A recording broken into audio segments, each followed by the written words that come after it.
নাজমুল হাসান শান্তর কাছে যদি আরো 6 মাস ক্যাপ্টেন্সি থাকে তাহলে বাংলাদেশের অস্তিত্বই খুঁজে পাওয়া যাবে না। বাংলাদেশ ক্রিকেট দল একদম ভেস্তে যাবে। কারণটা আমি আপনাকে বুঝিয়ে বলছি। প্রথমত, শান্তর দলে টিকে থাকাটাই একটা বড় চ্যালেঞ্জিং বিষয়, কারণ তিনি দীর্ঘদিন ধরে কোনো পারফর্ম করছেন না এবং ক্যাপ্টেন্সি যখন তিনি করেন, মুখস্থ ক্যাপ্টেন্সি করেন এবং উপস্থিত বুদ্ধি খুবই নগণ্য। কারণ হচ্ছে তিনি বুঝতে পারেন না কখন কোনটা করতে হবে, সিনিয়রদের হেল্প নিতে হয়। আপনি লক্ষ্য করবেন যখন হচ্ছে টেস্ট খেলা হয় তখন সব নির্দেশনা কিন্তু মুশফিক থেকে আসে। এছাড়াও মিরাজ অনেক পরামর্শ তাকে দিয়ে থাকে, কিন্তু তিনি কিন্তু এক্সেপশনাল কোনো ফিল্ডিং পজিশন সাজাচ্ছে না, বা তিনি কোনো বোলিং কিন্তু এক্সেপশনাল ভাবে নিচ থেকে প্ল্যান ওয়াইজ পরিবর্তন করছে না। এবং আমরা গত বিশ্বকাপে দেখতে পেয়েছি নাজমুল হাসান শান্তর নামে মাত্র ক্যাপ্টেন ছিল, কিন্তু সম্পূর্ণ বিষয়গুলো মাহমুদুল্লাহ এবং সাকিব ফিল্ডের মাঝখানে করেছেন।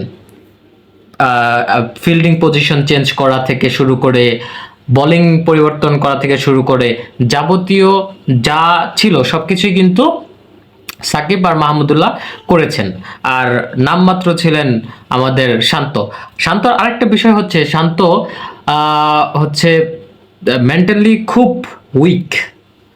কারণটা আমি আপনাদেরকে বলি, শান্তর নেটে প্র্যাকটিস যখন দেখে, যে কোনো কোচ দেখে বা যে কোনো প্লেয়ার দেখে, তাকে বলে যে ফ্যান্টাস্টিক, মানে অসাধারণ তিনি হচ্ছে নেট প্র্যাকটিস বা যে কোনো কিছুই করেন তাকে অসাধারণ লাগে তাদের কাছে, কিন্তু মাঠে পারফর্ম করতে পারে না।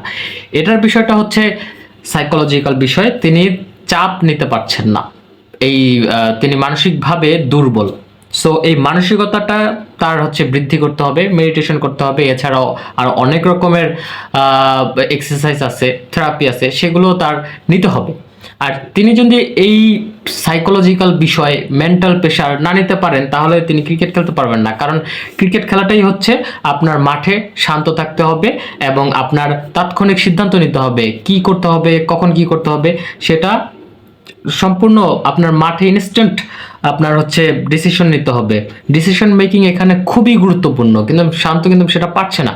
এবং শান্ত কিন্তু দীর্ঘ দিন ধরে 20-এর গণ্ডি পার হতে পারছে না ভালো করে। সো এই বিষয়টা শান্তর দেখতে হবে। আমি মনে করি শান্তর অন্তত অন্তত 3 মাস রেস্টের প্রয়োজন এবং এই মেন্টাল হেলথটা ঠিক করা উচিত তার।